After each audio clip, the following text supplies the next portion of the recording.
ஆயிரம் கை உண்டென்றால் நீ ஒரு கை தரக்கூடாதா?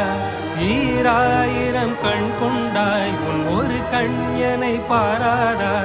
உன்னில் சரணடைந்தேன் இனி நீ கதியே.